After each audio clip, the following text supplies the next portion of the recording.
everybody. We are back out, actually on T-Rod Road here, and at the Rugby property, and give another update. We've got some things going on, and so let's go and have a little look around. You'll see that I'm out on the road here. So the existing driveway is up here, and we're going to have a new driveway that we're putting in that's going to kind of angle in a little better, so there won't be such a sharp hook in it. But we are doing some actual tree clearing, and we'll see that.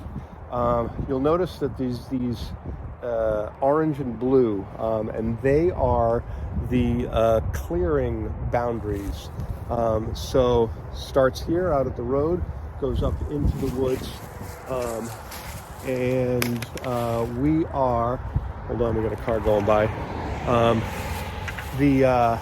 We haven't cleared this. We're going to clear this kind of last, just so that we don't alarm the neighbors too much.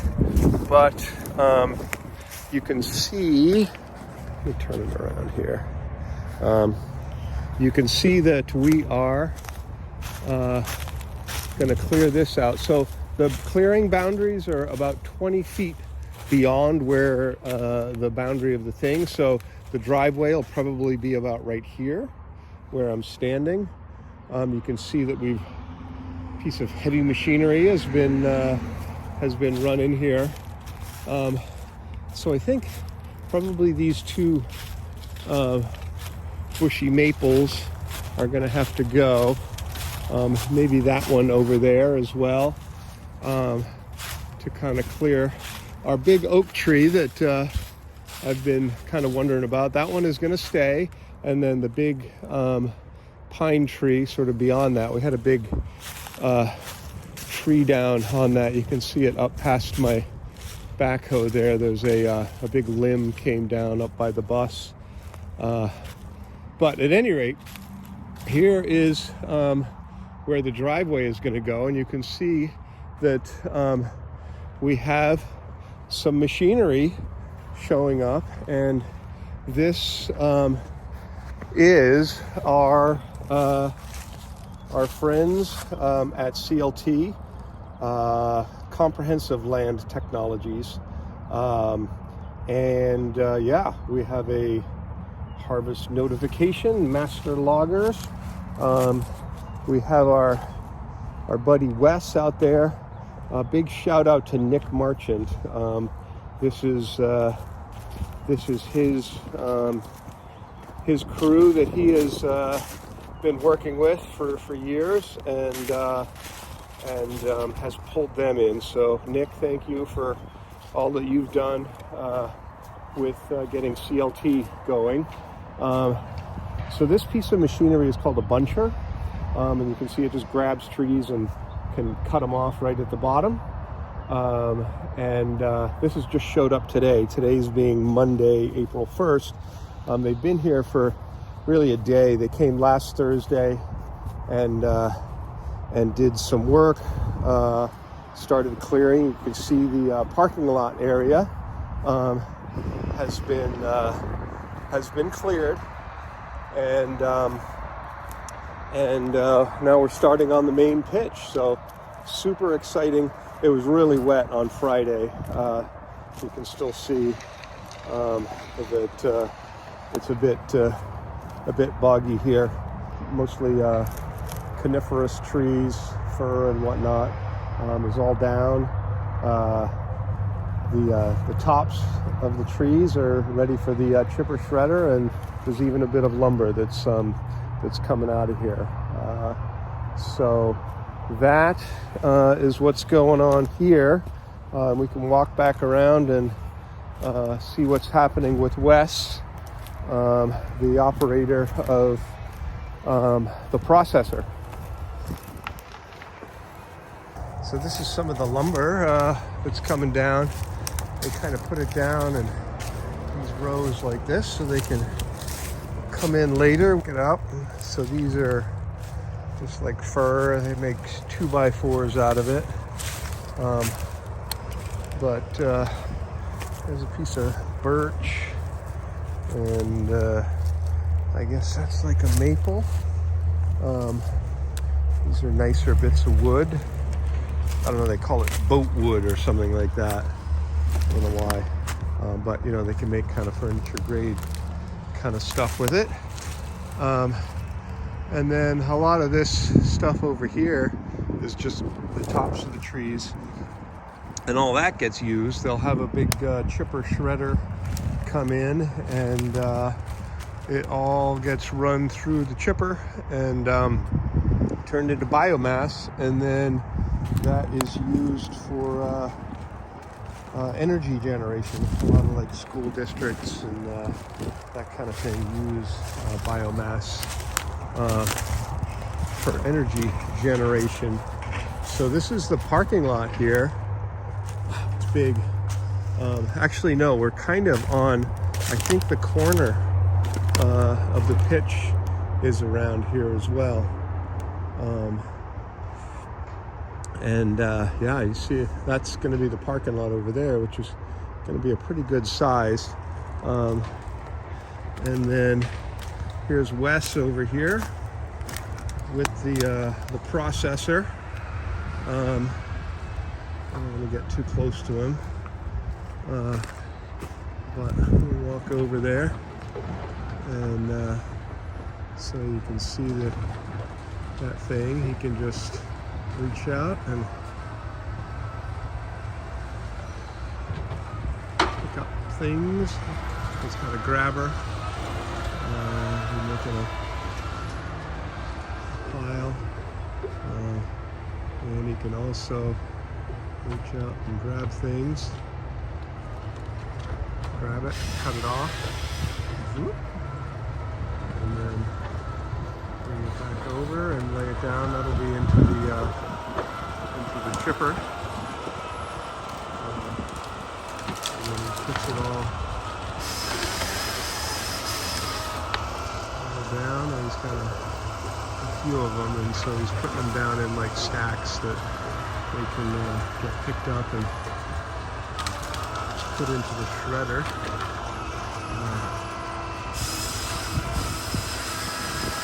This looks like a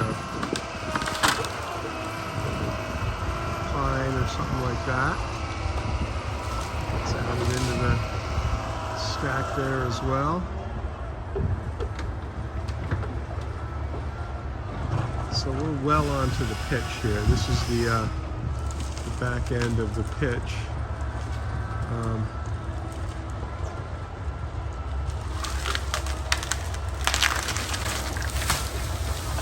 See, oh yeah, look, it kind of goes along, and so he's creating logs out of this one. Runs it through that thing, cuts off the logs, and then that's for the chipper. So that was some sort of hardwood tree there that he wanted to hang on to.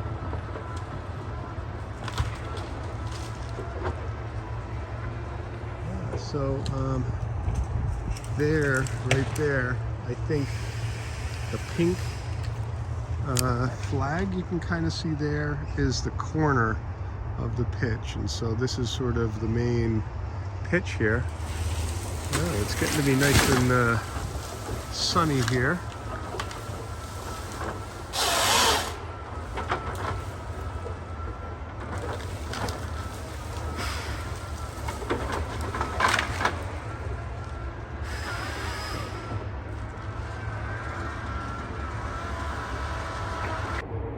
Okay, new day at the Rugby house. I think this is the third or fourth day of clearing.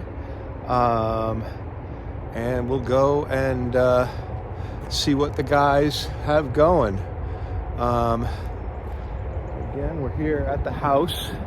I've got the backhoe.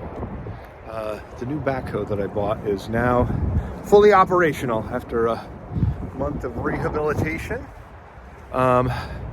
So here we go. The parking lot all over here is all clear. You can actually see through the trees on the other side of the guys' trucks. The main turnpike is there, and a little bit more noise now. You can hear it, but this is where the main pitch is going to be, all in here.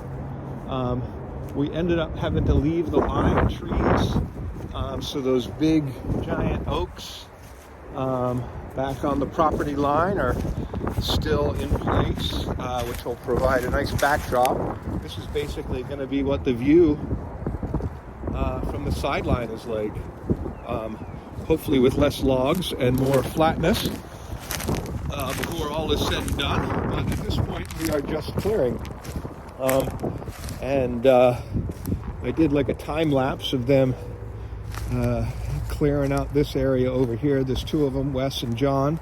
Wes is driving a processor and John is driving the buncher, and they have gone right down in here. It was kind of cool watching John with the buncher.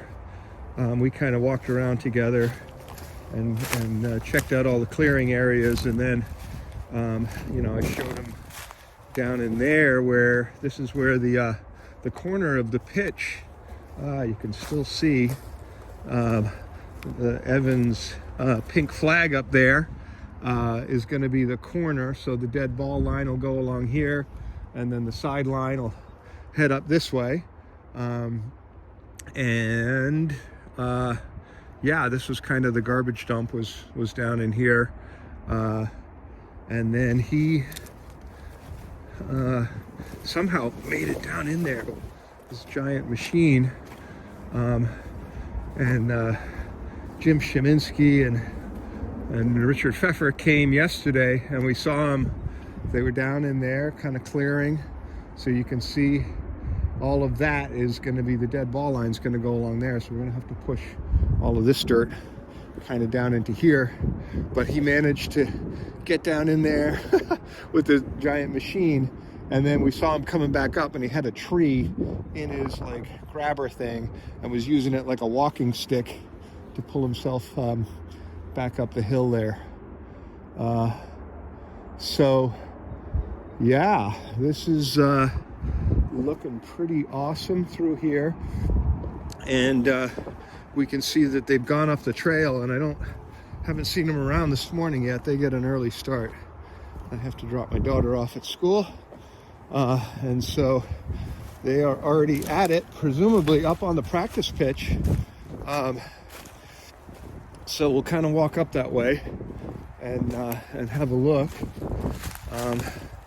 Again, this is kind of getting onto the path that goes up to the other kind of half field that we're going to clear. Remember, we can only clear a field and a half because of the regulations, the DEP regulations. There's like a certain amount of land you can clear. I don't know if it's like 10 acres or something like that.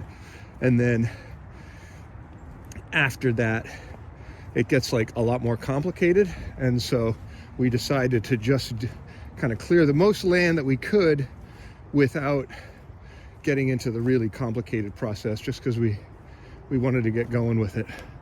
So, wow, okay, so this is cool. So this is going to be where the path goes along here.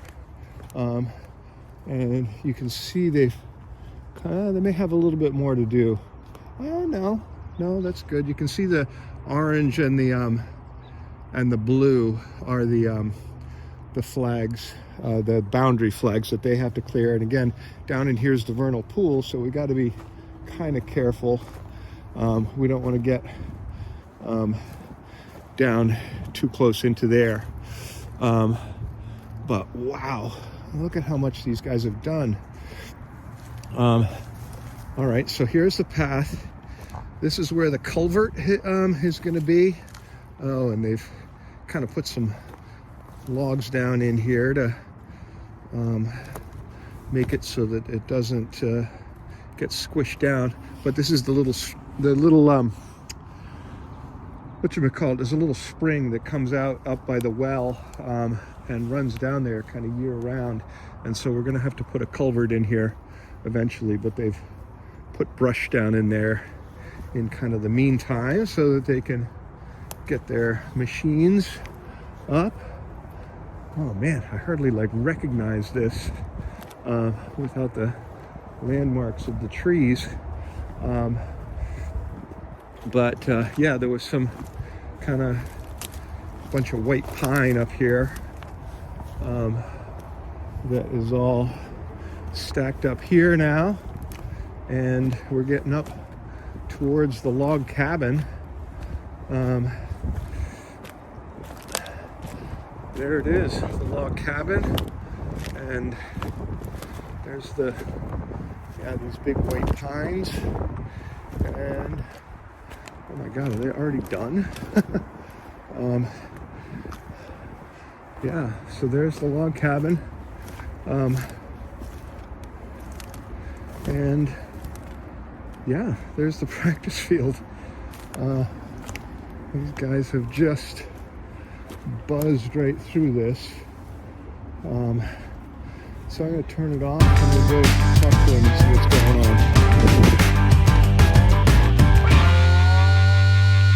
on. We've got some momentum thanks to Nick Marchant and his help with bringing CLT in to do the clearing. But now we've got the momentum and we really need to keep it going. And so we have the capital campaign underway, and really need support here, because otherwise we're going to end up with kind of the trees down, and then we need to kind of build a field on top of it, right? And so what we're going to need to do is bring in construction equipment, big bulldozers. We strip up the topsoil and put that into big piles that we then will run through a sifter and get all of the organic material out, get it ready for a proper surface. And then the subsoil, we grade all that down with big bulldozers and so forth.